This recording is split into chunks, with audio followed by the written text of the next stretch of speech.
Well, so thank you all for joining us today. Whether you've heard of Dramatica or not, or whether you're just looking for new ways to expand your ideas, this is a good uh, introduction for you. Dramatica is a really interesting way of looking at stories and building stories. And like most things, it is not necessarily need to be taken all together in order for you to glean something useful out of it. First off, who am I? I'm Daphne Strassert. I'm an author, editor, and review coordinator. I specialize in writing and editing romance and horror, so I work with very visceral genres.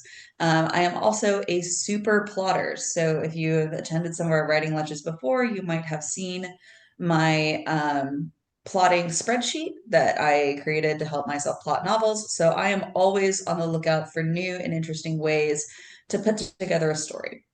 The reason I am so passionate about that is I believe that people are wired. You might have seen. Oh, got some echo. Um, I believe that people are wired to enjoy stories in a certain way.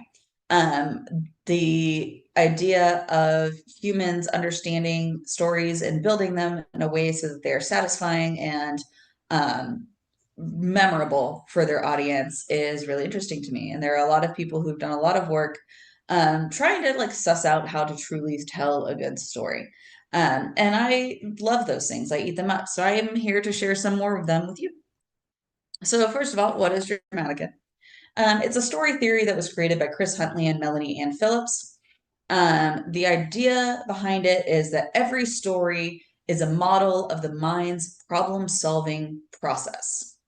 Um, to a story in its most basic terms is someone encounters a problem, goes out and does things to solve that problem.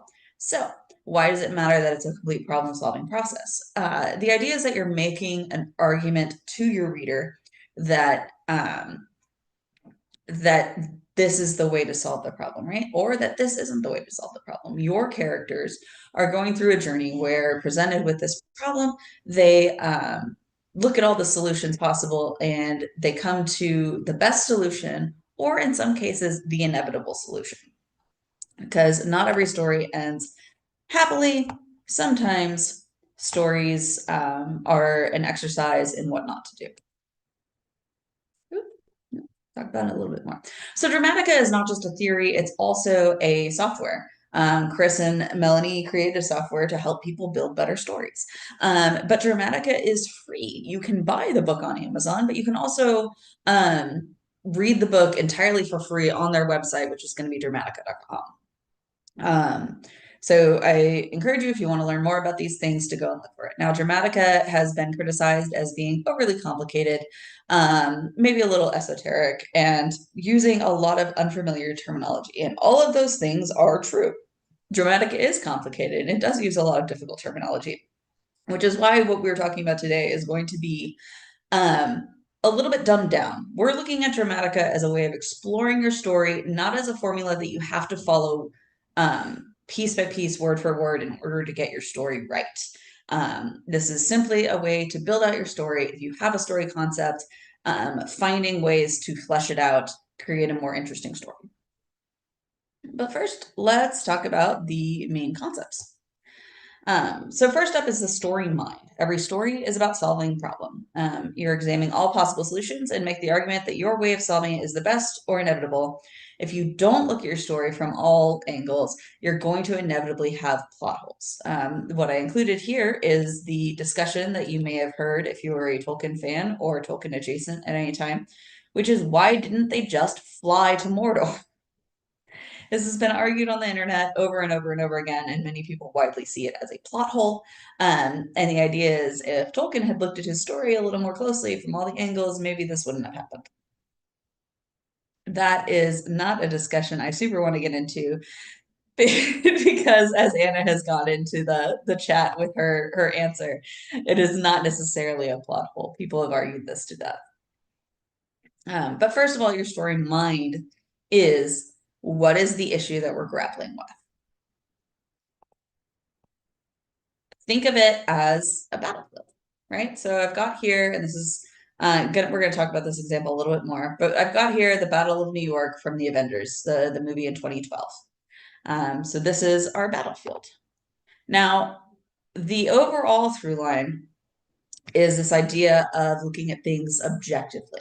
You're a general overseeing the battle. You are watching all these pieces move and how they're interacting with each other. You've got the bird's eye view.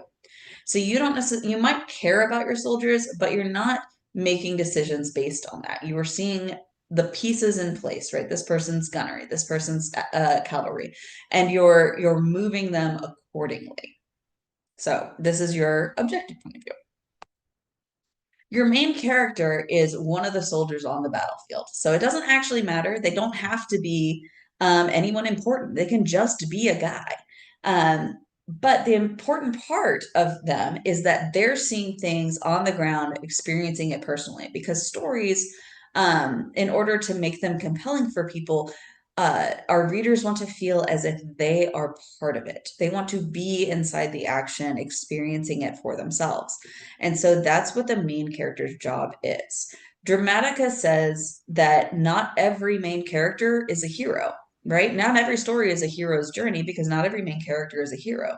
But your main character is your protagonist. It's who we're seeing things through. It's who we're watching the plot move through.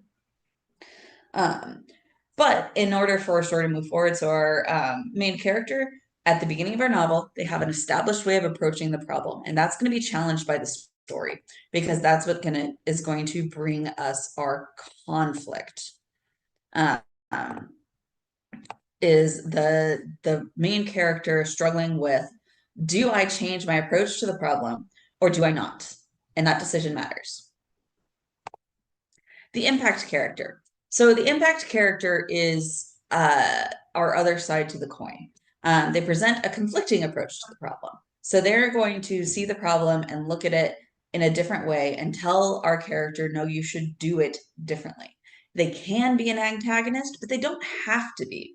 So imagine that you are on the battlefield and you are a soldier and you are moving in this direction because you know what you're supposed to do, you've been given your orders, and then suddenly out of the shadows steps someone and they're in your way and they're telling you to go a different way.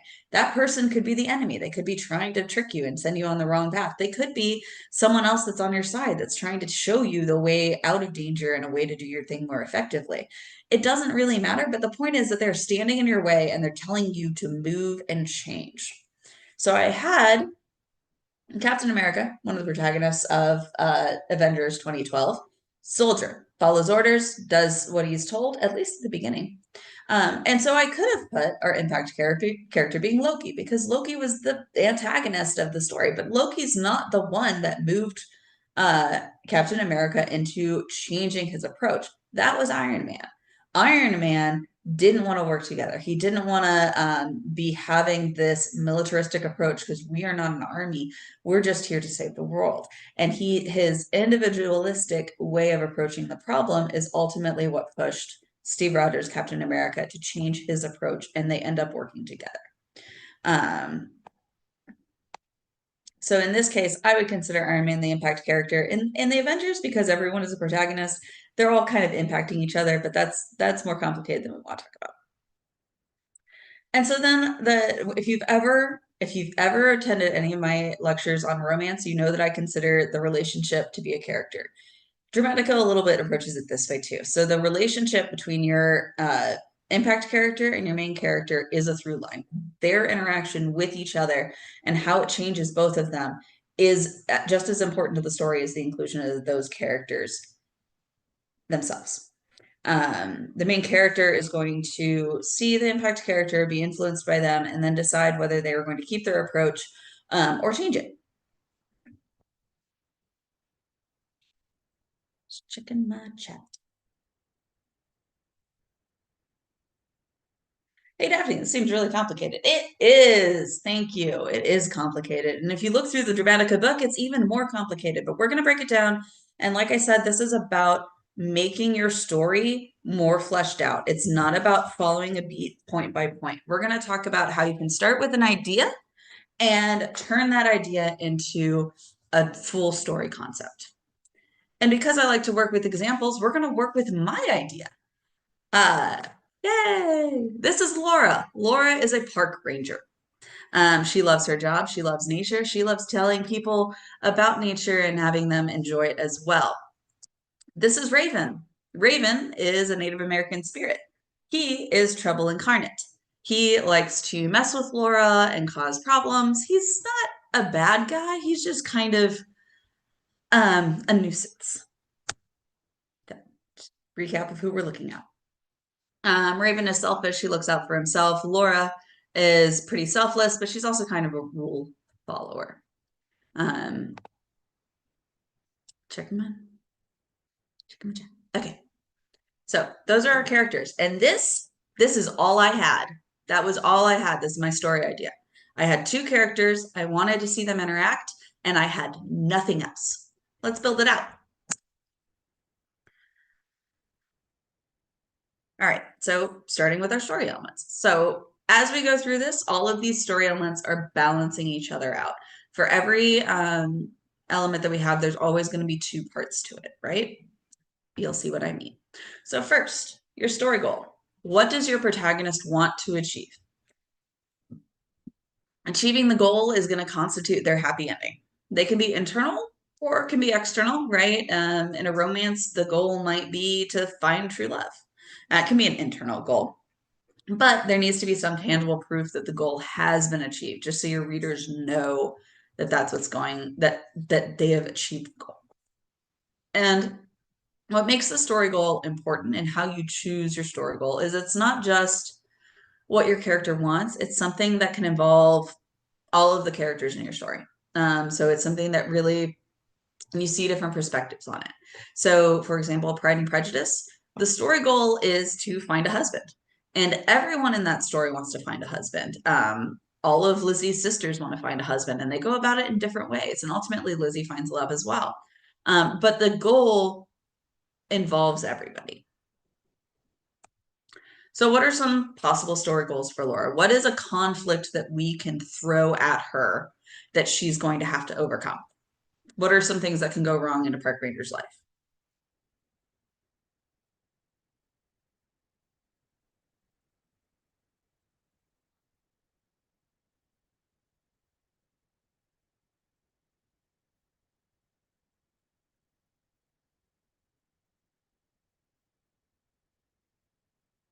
Check my chat. Wildfire, earthquake, campers going missing, budget cuts, love triangle, cryptids, floods, cryptid love triangle, and Appalachian cryptids. All right. Well, I love you all because I had some of the same ideas. So find missing hikers. Someone went missing. Keeping visitors from discovering the spirits because I had made those a fairly important part of my story, and that's part of the whole vibe I want. Keep a ranger station from shutting down, especially since we've been having all these terrible budget cuts lately. And a maybe mediate a dispute among the spirits. That's where our cryptid love triangle could come in, really. Um, so I chose one. Now, what's fun about this is in the process of coming up with these story ideas, story goals, I realized that I could kind of do all of them, but I had to pick a main one, and that was to find missing hikers. But while trying to do that, all of these are on the table. You have to keep the visitors from discovering the spirits. Maybe finding the missing hikers is going to keep the ranger station from shutting down. Or maybe she has to mediate a dispute because of the missing hikers, something along those lines. But I'm going to go forward with finding missing hikers because I had to choose something for us to continue working on this. Mm-hmm.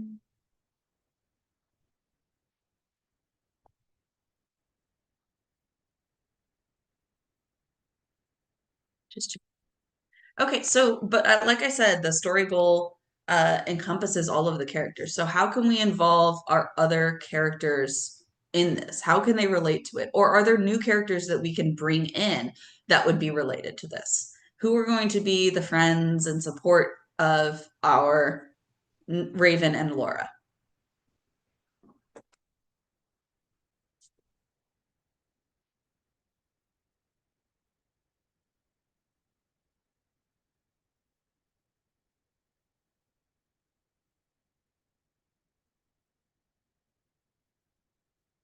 So uh Shan to okay, so Sherry says a manager, a coworker, someone else who sees the spirits, other park rangers. Shan, to answer your question, I was looking at the Pacific Northwest, specifically along the Pacific Crest Trail in Oregon. And so I had been looking at some of those mythologies. Unfortunately, my research is it's very difficult unless you are actually contacting the people, which is something that's still on my to-do list, to find tribe or group specific um, mythologies. And so I have been working on looking at published books or research, not necessarily Twilight, but ugh, uh, it was not quite the same area. Um, but yeah, so I've been looking at mythology books from the Pacific Northwest specifically.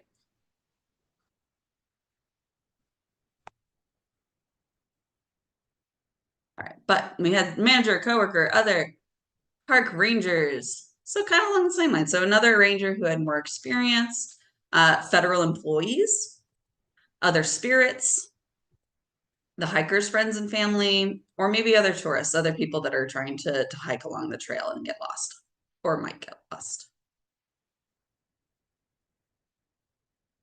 And yes, Shan putting out that sensitivity readers are very important and absolutely needs to happen for this book because I'm um, working with a culture that I am not part of. But thank you for putting that in the chat. That is always very important. Okay, hold on. Backspace. Back.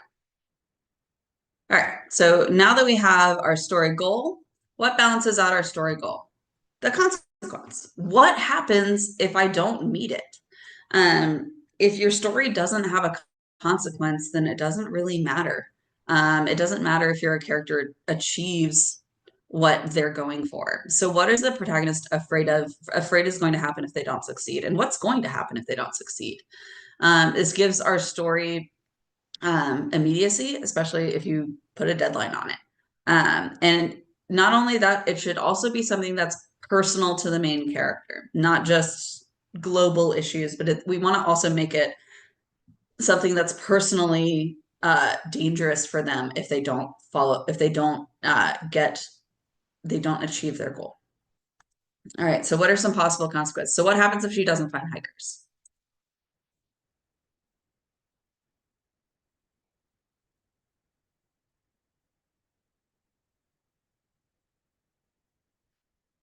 You have to die, right? Our theater professor always said that stakes are either love or death or too weak to matter.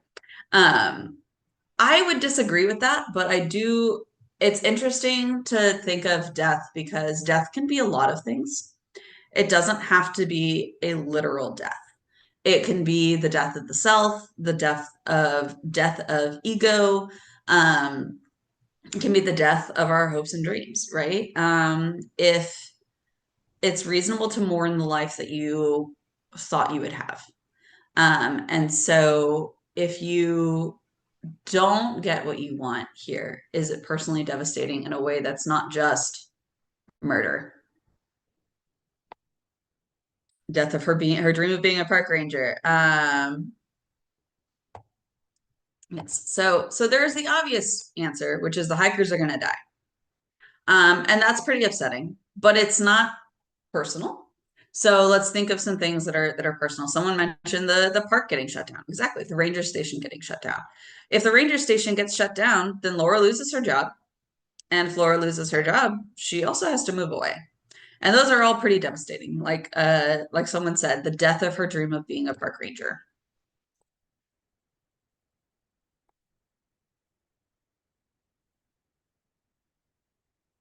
All right.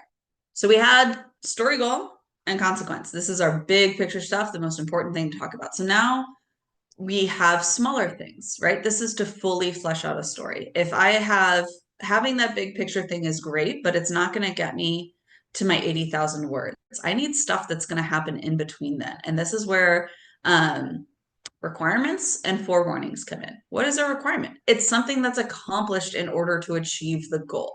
It shows that our protagonist is getting closer and it gives your reader a sense of progress.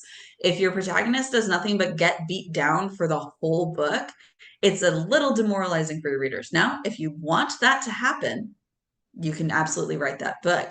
But what's more fun, what's more tension, is to give people hope and snatch it away. You want them to feel like they're accomplishing things so that when the setbacks come, they're more emotionally impactful. What are things that Laura needs to do in order to accomplish her goal? So, what are steps that can happen on the way? Doesn't necessarily have to be like checklist items, but things that happen on the way that shows that she's getting closer to finding the hikers.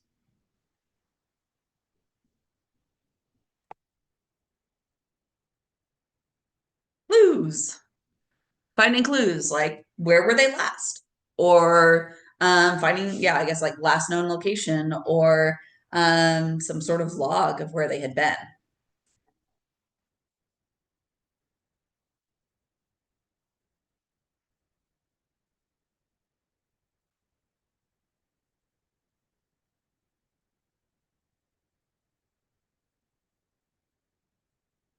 She could also pull in assistance, get other people to help her.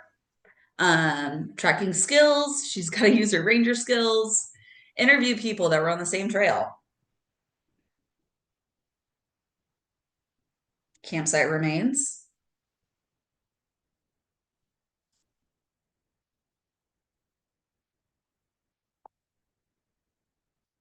And maybe trail camps. Yeah.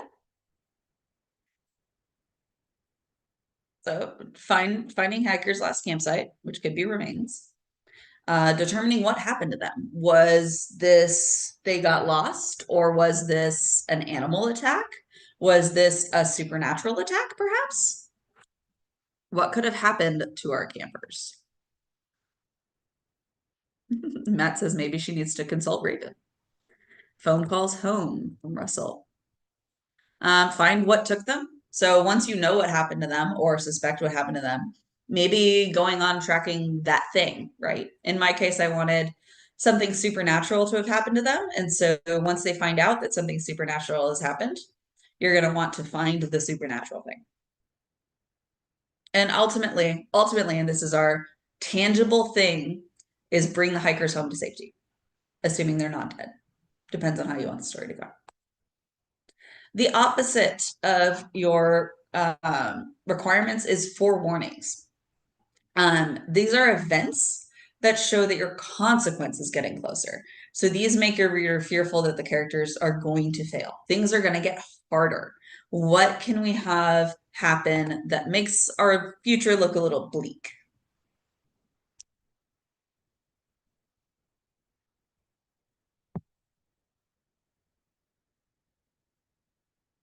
And as you're thinking about these, remember we have our other characters, right? We have another ranger that she might be working with. We might have federal agents. We could have the friends and family to deal with, or other hikers and spirits.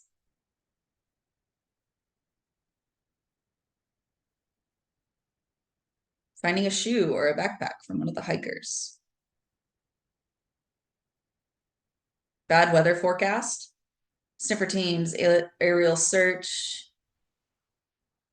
Losing a coworker to injury. Ooh, I like that.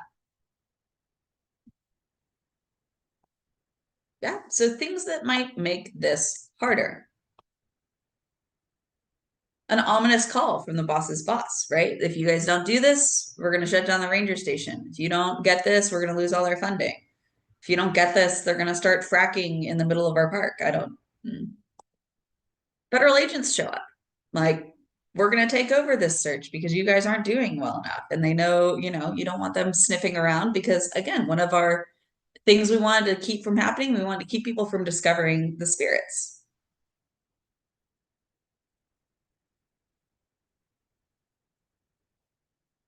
An initial contact with the evil that she survives. Oh, yes, she could actually, um, yes, she could actually meet the thing and fail.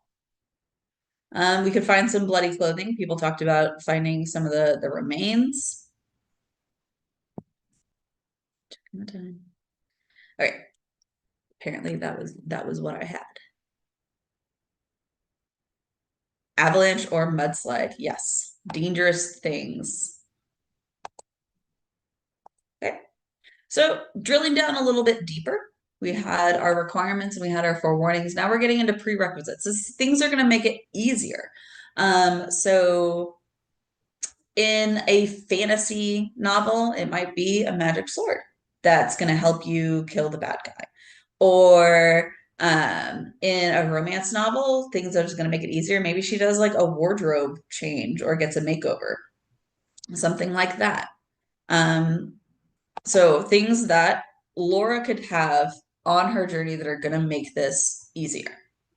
What could, someone mentioned ranger skills earlier. Does she have tracking abilities? Does she gain tracking abilities? It is worth noting that a lot of people do go missing on the Pacific Crest Trail every year. And it is a very difficult area to try and find them just because of the terrain, because of the remoteness of it.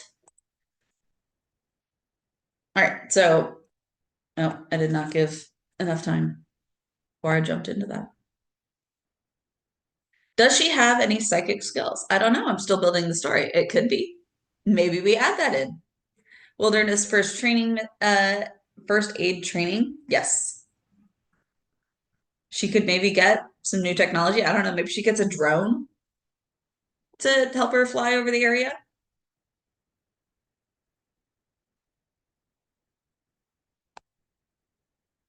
I had put in her relationship with the spirits because, again, I wanted this to be a big part of it. So they're going to be, I think they show up twice, but they're going to help her and they're also going to hinder her in some ways. They might know the area better or know what the supernatural force is that she's up against. We have our boss, and he might be willing to bend the rules, and he might aid her with some extra expertise that could help in this situation. To answer your question, Russell, Raven shows up at the very beginning. Raven is a friend of hers, friend slash nuisance of hers. And so using his skills though might not come until later, like his specialties.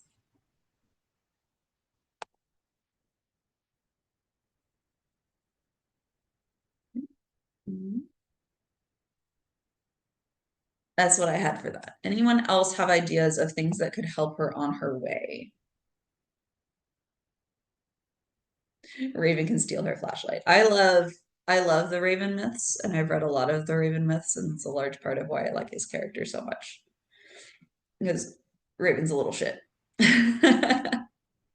Feds always show up and complicate things, but maybe they contribute good tech. From Sherry in the chat.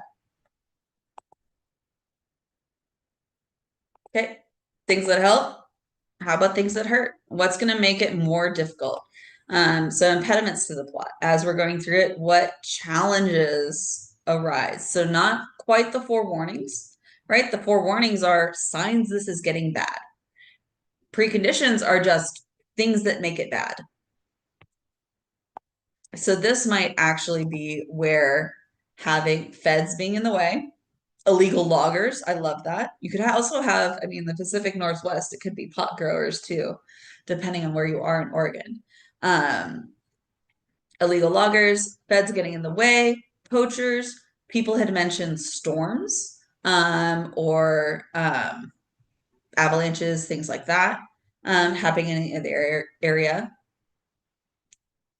An evil developer has its bulldozers clear the trail, taking out, I assume, all of our clues. People who are also looking for the campers, but with no permission. I love that because we had brought in the family, right? And we hadn't really decided how the family was going to be involved in this. So if you have someone else traipsing around the woods, getting lost themselves, that could be another impediment. Rabid animals are terrifying, Sean. just a thought. All right. You guys came up with a lot of really interesting ones because I did not. So mine are keeping spirits a secret this whole time, still having to do that. A storm, which others of you had mentioned. A new malevolent spirit, and this was my supernatural. What I was thinking of as my antagonist, my supernatural antagonist. Now, depending rabid cryptids, yes, depending on screen time. Oh, Rhonda, I hope you're staying safe with all the storms. We've got storms rolling through Dallas too, but not nearly as bad. So when I was thinking of my new malevolent spirit, um, it was not necessarily malevolent, right? It's malevolent in the same way that like nature can be so. It's really just more forces of nature that aren't necessarily evil, but they're just doing their thing, and humans are getting in the way. More man versus nature, but if you personify nature, and the nosy federal agents, which other people had also mentioned. Are you guys, how are we feeling about the fleshiness of our story? We've got lots of ideas going now, which is great because we're going to need those ideas when we're trying to build our scenes later. But does it feel like the story is building up, right? We're getting more and more to it. We've got more meat to work with than just my original two characters.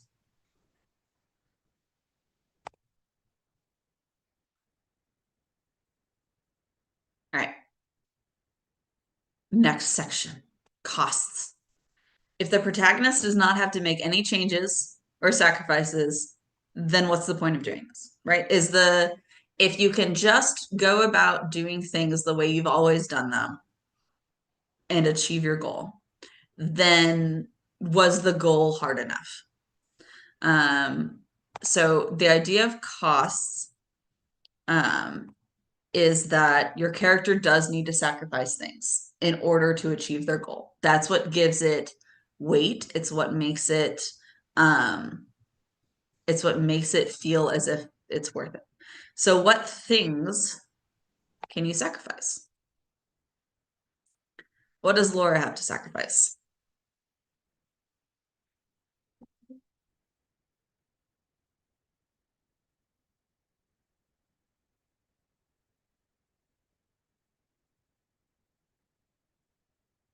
Her career. So if what she's afraid of is losing her career, and what if she has to sacrifice her career? Does that mean that she has to think of what it really meant for her to be happy? Hmm. So like maybe her career wasn't what she needed to save, even if what she thought that's what she thought she needed to save. Maybe she gets maimed and then loses her career. Her morals or her ideas, Sean making us really go dark on this one. She's gonna turn bad. She has to do something against the rules to save the campers, which again could cost her her career.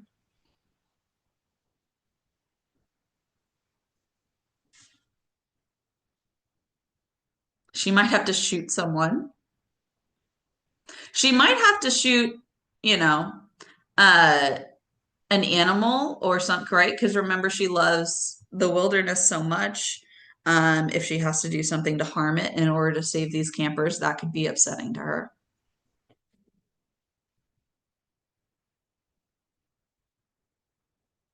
Has to set the forest on fire. That would be devastating.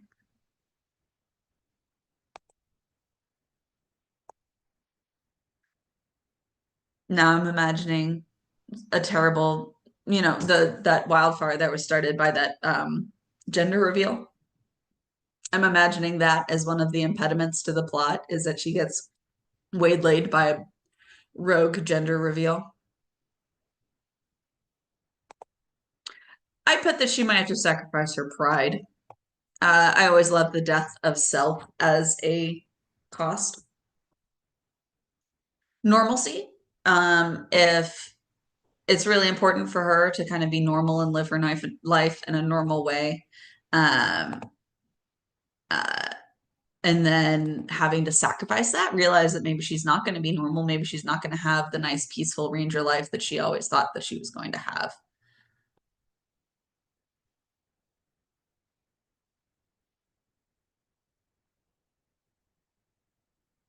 or maybe a promising, since we were adding some romantic elements, maybe there is a love triangle, and maybe the love triangle involves a normal guy that might be perfectly nice to date, but perhaps not. Perhaps that's what she has to give up, is a perfectly nice guy.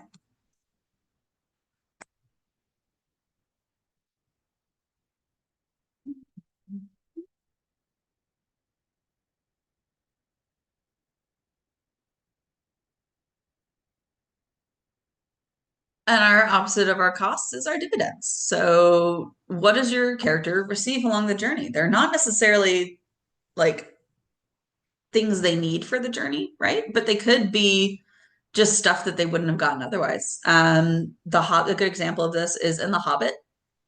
Bilbo gets the One Ring, right? And that's just in The Hobbit. It's not a plot point. It's just a nice, cool thing that he got. But he wouldn't have gotten it if he hadn't been on it. So, what are things that Laura can receive or learn about or experience that she wouldn't have been able to otherwise?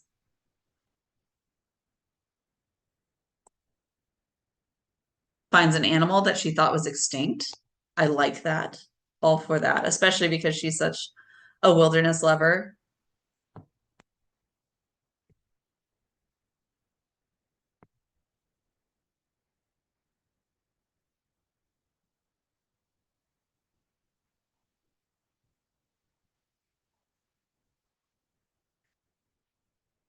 She might learn things from the spirits that improve her woodsman skills.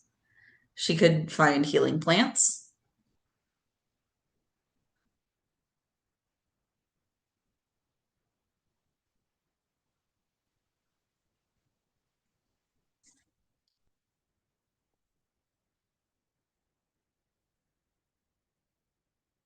Archaeological site, totem or spirit guide.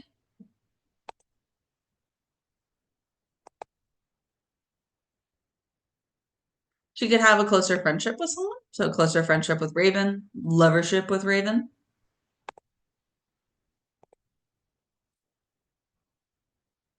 Finds a lost camper, gets a promotion. Yeah, gets a promotion, gets more responsibility at her job. Benefits. All right, so now that we have played our fleshing out game, here's where I am. Park Ranger Laura loves her job, even if it means dealing with unruly spirits like Raven. But when a pair of hikers goes missing, Laura will do anything she can to find them. That's our story goal. She manages to find the abandoned campsite, a requirement, but with federal agents sniffing around and a storm looming, four warnings, it seems like time is running out for the hikers, a consequence. Laura must sacrifice her pride and ask Raven for help. It will be no easy feat while trying to keep the existence of the spirits a secret. Along the way, Laura forges an unlikely friendship with Raven and finds that she doesn't want to be so normal after all. So this is not something I would send to an agent. This is like far from a good query, but it's a pretty good like story premise, right? We've got our ideas of our main issues that she's going to confront, how she's going to go about it, what it's going to cost her, what she's going to learn along the way. It feels much bigger than just my two characters that I started with. And so I hope that you all can see how you can kind of go through this process to um, to flesh out your stories. Um, there is Dramatica then will take you through how to position some of these things and put them together so you can create a very detailed outline. That would take much more time than we have here today. And so I will not be talking about the W or four act structure for how they put together all of these things. But that wasn't really the point. The point was to learn how to take your concept and turn it into a larger, more fleshed out story. And I hope that you guys have taken some ideas away from this, maybe some thoughts for what to do for your own stories. In the chat, Sheriston says, did Dramatica replace plotting a story, or is it a method of plotting? It is a method of plotting. Yeah, It is it's kind of, if you go through it step by step, it's a way to put things together very formulaically. Um, and so it would tell you how to put these things into a story outline, um, and then create scenes around them. Daphne, if I can throw this out here as well, Mhm. considering Dramatica and really three-act structure, four-act structure, film analysis, the hero's journey, it's a great thing to read, maybe take notes on, experiment with. But the ultimate goal, I would say, is to kind of like absorb this and have it in the back of your mind. So, yeah, it plays into your decision making, but don't think of it as a rigorous thing that you should follow and this will bring you success. It's like, this is another way to learn. Absolutely. Much like Save the Cat or even my spreadsheet structure, none of these have to be the end all be all of it. It is not necessarily rigid. It's just a way of exploring your ideas. So if you find it helpful, if you struggle with organizing your stories into scenes, it might be fun to go and look at these different types of structures. But it is not a cage. Do not cage yourself in with this. Don't look at your book and say, oh, I don't hit all these things. I'm definitely not doing this right. Um, but the more you learn about this and the more you learn about how other people do it, and Rhonda has this in the chat, the more intuitive plotting is going to be with you. The best way to learn how to write a book is to read lots of books, read lots of novels, especially in your genre, because then you're going to start internalizing some of this stuff. You might find, if you look at your existing story through the lens of Dramatica and what we've talked about today, you might find that your story already includes a lot of these things. And that's great. Good ego boost because you're doing it right, because you already internalized how to do it. But if you're worried about not having a fleshed out enough story, it's a fun thing to go through. AP says in the chat, same with the hero's journey. It's important to have the information on the back of your mind to help you when you get stuck, but don't think of it as a formula. Exactly. So much like I love to look at these things and I like to play with them and I like to learn from them, but it is not necessarily the only way to write. We have time for a few more questions if people have them, or if you want to bounce ideas about your story, what we could do with some of these things for it. That's fine too. We have a few more minutes, but otherwise, we will get on with our days.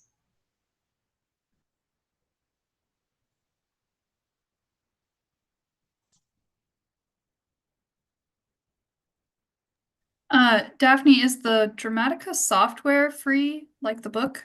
I don't believe so, but I've never looked at it. Okay. It's like WinZip. Like, yeah, you can read the book, that's for free, but you really want to be able to use it a lot, use the software. Yeah, I'd pay for that. Um, Now you mentioned very briefly the four act. Mm-hmm. Just to say, does Dramatica have a version of the four act, or were you just kind of riffing off, this is a three act and four act is also out there, not to disparage it? No, it definitely uses a four-act structure. They've got signposts, and it from my understanding, Dramatica, from my remembrance of using it, Dramatica uses a four-act structure.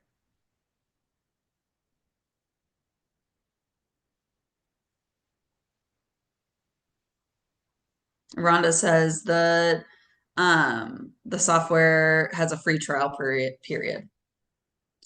And Matt says it's $129. So depending on how useful you would find it, you can try the free trial period. So I know Dramatica gets used a lot when we're talking about film. Screenwriters really love Dramatica, and people like to analyze films in the form of Dramatica. Um, Let me, real quick, I have a link that I want to send.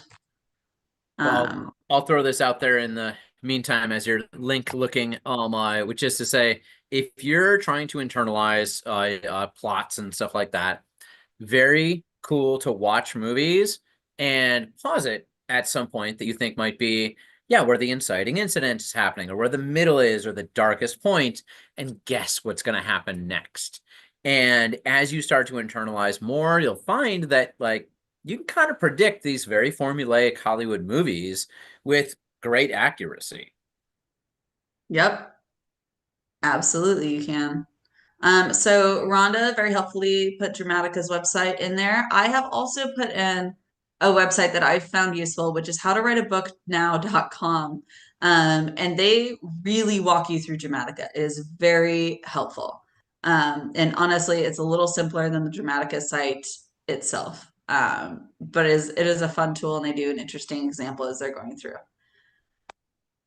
I also can predict movies as we're watching them, and it drives my husband bonkers. But the more you consume stories, the more you can predict stories. And that makes it honestly even more fun when something really does take you by surprise. That's got to be, I'm just thinking of like a fishing metaphor. Like, can you imagine someone who fishes all the time and he just sees someone else get a bite on the hook and he's like, oh, that's a bass right there. And, you know, like it hasn't happened yet. He's got to reel it in and like, oh my gosh, how did you know?